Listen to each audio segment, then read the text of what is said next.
اهلا بيكم في فيديو جديد من فيديوهاتنا. النهارده هنعمل الكشري المصري على اصوله، بس هنعمله في حله واحده.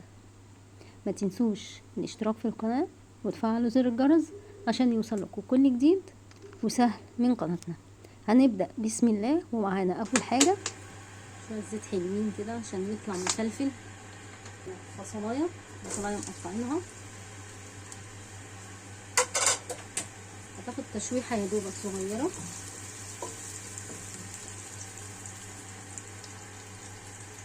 وهحط معاها الشعريه.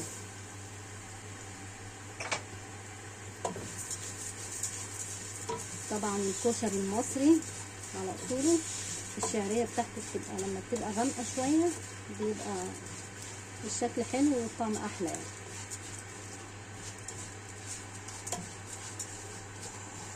هنقلب كده لحد ما تحمر شويه، وبعد كده هنسقط المكرونه. احنا الكشري بتاعنا هنعمله في حله واحده من غير ما تعملي حلل كتير ومواعين كتير وتتعبي نفسك، كله في حله واحده.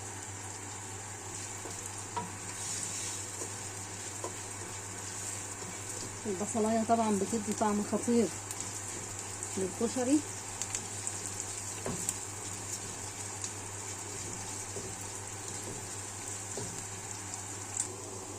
كده الشعريه ابتدت تحمر معايا.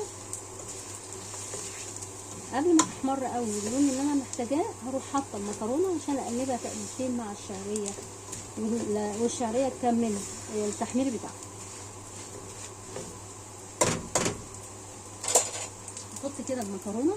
انا معايا مكرونه سباكيتي، معايا مكرونه مقصوصه، ومعايا مكرونه مرمريه او مكرونه فونيا، يعني بيقولوا عليها مرمريه او فونيا. ابتدي احطها كده مجهزاها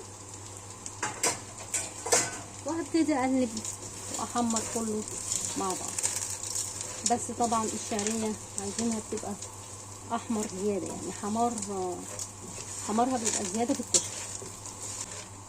معايا كده لو شايفين في الفيديو ان الشعريه احمرت اكتر من المكرونه، وهي احنا عايزينها تبقى حمرا اكتر من كده كمان.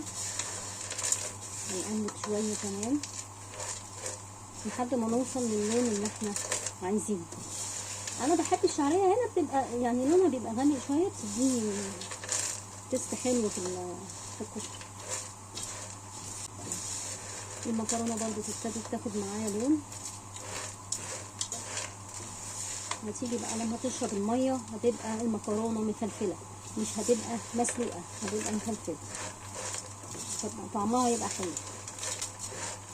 الشعريه اهي ابتدت الشعريه تدينا اللون اللي انا عايزاه. هبدا احط العدس. انا العدس هنا نقعاه غسلاه كويس ونقعاه من بالليل، يعني ليله، بقاله ليله منقوع. لو انت مستعجله ممكن تديله غلوه، يعني انت لو نسيتي تنقعيه ومستعجله ممكن تديله غلوه لوحده وبعد كده تحطيه.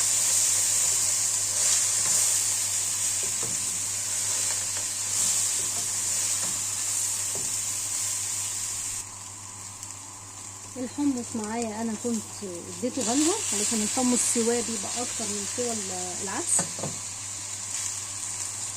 فاديته غلوه وهيكمل سواه مع الكشري. هبتدي بقى احط شويه ميه ياخدوا غلوه، وبعد كده اكمل احط الرز، وبعد كده احط ميه الرز.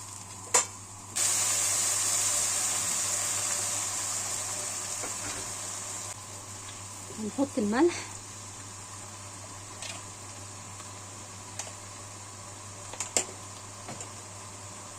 هنقلب كده مع بعضه.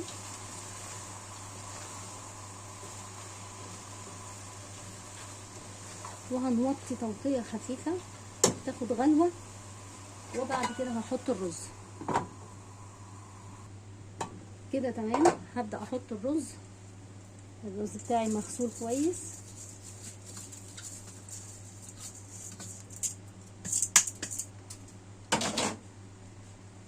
هقلب واكمل بالميه. عفوا.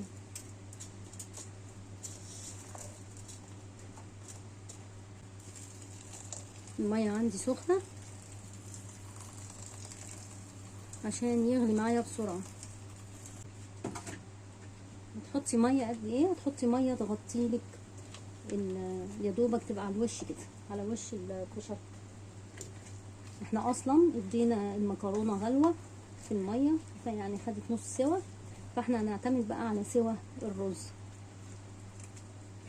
والمكرونه هتكمل سواها مع سوا الرز. هنزود شويه الميه بتوعي زي ما احنا شايفين كده يا بنات اهو، هتاخد غلوه ونوطي عليه زي الرز.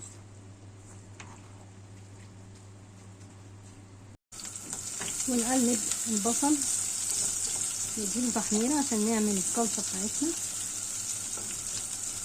التكايه بقى بتاعت المحلات الكشري ان انتي بتحمري البصلايه وتحطي الصلصه، وبعد ما بتتسبك بقى وتظبطي دنيتك الصلصه بتاعتنا اتسبكت، حطيتي التوابل بتاعتك وملحك وحطيت شويه ميه علشان تخففيها شويه بعد التسبيك. خدت غلوه تروحي نازله عليها بطشه ثوم، بتبقى تحفه.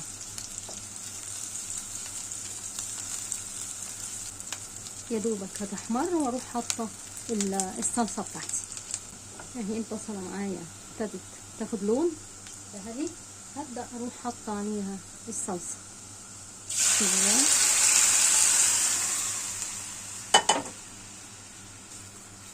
هسيبها تتسبك مع نفسها، وبعد كده اظبطها زي ما قلنا واحط التوابل بتاعتنا والملح، واروح طش عليها طشه ثوم.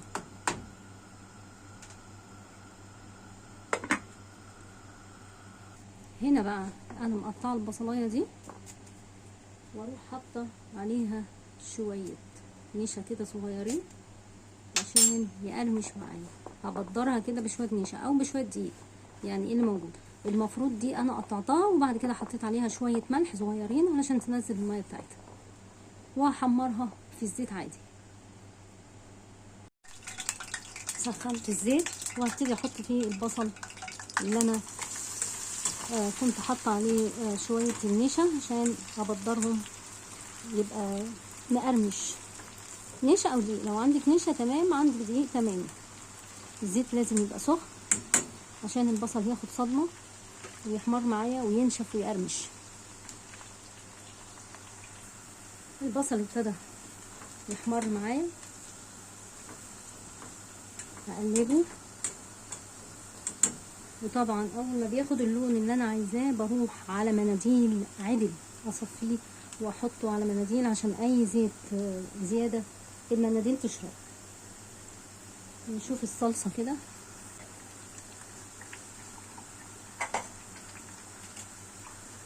الاعضاء سبكت اهي. هبدا بقى ايه ازودها شويه ميه صغيرين لان انا مش عايزاها خفيفه قوي وبرضه مش عايزاها تقيله قوي.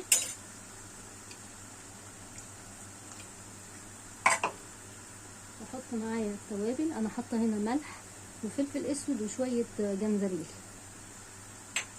انا بحب الجنزبيل في الصلصه بتاعت الكشري، انتوا مش حابين مفيش مشكله، ده حاجه اختياريه. هنقلب كده وهنغطيها تاخد غلوه، وبعد كده ننزل عليها بطشه الثوم زي ما احنا ما قلنا. نرجع للبصل بتاعنا اهو، ادي البصل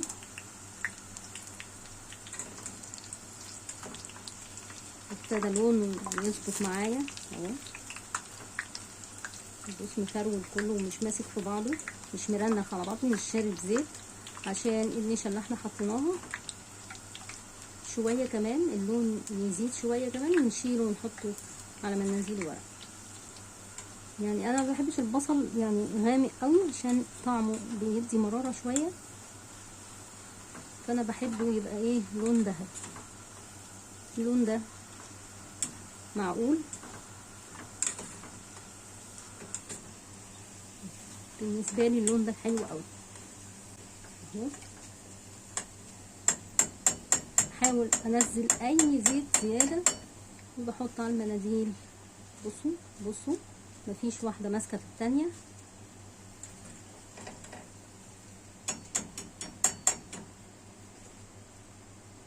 هنبدا بقى نعمل الطشه بتاعه الصلصه زي ما احنا ما قلنا. معلقتين زيت وهحط عليهم معلقه من الهريسه اللي احنا عاملينها. احنا كنا عاملين دي قبل كده في فيديو، توم وفلفل. المعلقه اللي انت بتحطي بيها لازم تبقى ناشفه، لازم تبقى ناشفه عشان الكميه نفسها ما تبص، عشان الحاجه دي ما تبص. ما ينفعش اخد مكان الصلصه احط في البرطمان واصب عادي او اغرف عادي، لا، لازم كل ما تيجي تستعملي وتاخدي من البرطمانات اللي احنا حافظينها دي لازم تاخدي بمعلقه ناشفه. حتى لو صلصه لازم تاخدي برضو بمعلقه ناشفه. كده تمام اهي. هنروح حاطينها على الصلصه تاخد غلوه ونقفل عليها على طول. الصلصه معانا اهي، بسم الله. قلب التقليبه كده، وكده خلاص الصلصه بتاعتنا جهزت معانا. نغطيها وهنقفل. في نفس الطاسه بقى برضو معلقه زيت صغيره، نحط عليها معلقه او نص معلقه من الثوم اللي احنا عاملينه الهريسه دي اهي. هنبتدي تاخد كده على النار حاجه بسيطه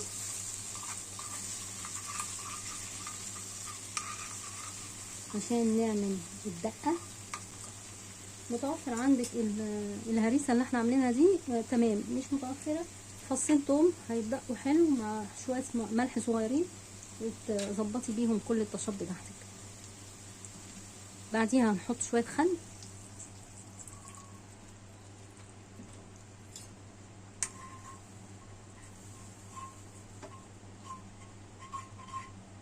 ونظبط الملح بتاعها. هو بيبقى ملح وخل وشطه، بحط شويه سنه شطه صغيره بس. انا مش هحط هنا شطه لان الهريسه اصلا الفلفل ده كان فلفل حامي، الفلفل شطه. طبعا هتاخد غلوه كده مع نفسها، وبعد كده هزود الميه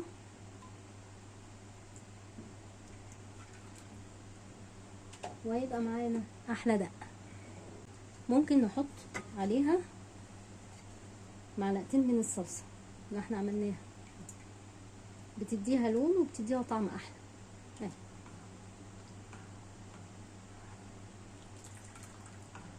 ولو الفيديو عجبكم يا ريت ما تنسوش تشتركوا في القناه وتفعلوا زر الجرس عشان يوصل لكم كل جديد، ويا ريت تدعمونا برايكم وتقولوا لي انتوا بتعملوا الكشري ازاي، بنفس الطريقه ديت ولا بتعملوه في كذا حله. احلى طبق كشري.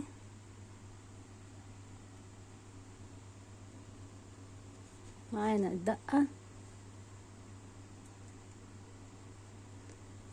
والصلصه، البصل، اسمعوا كده صوت القرمشه بتاعت البصل، سامعين؟ تحفه تحفه تحفه.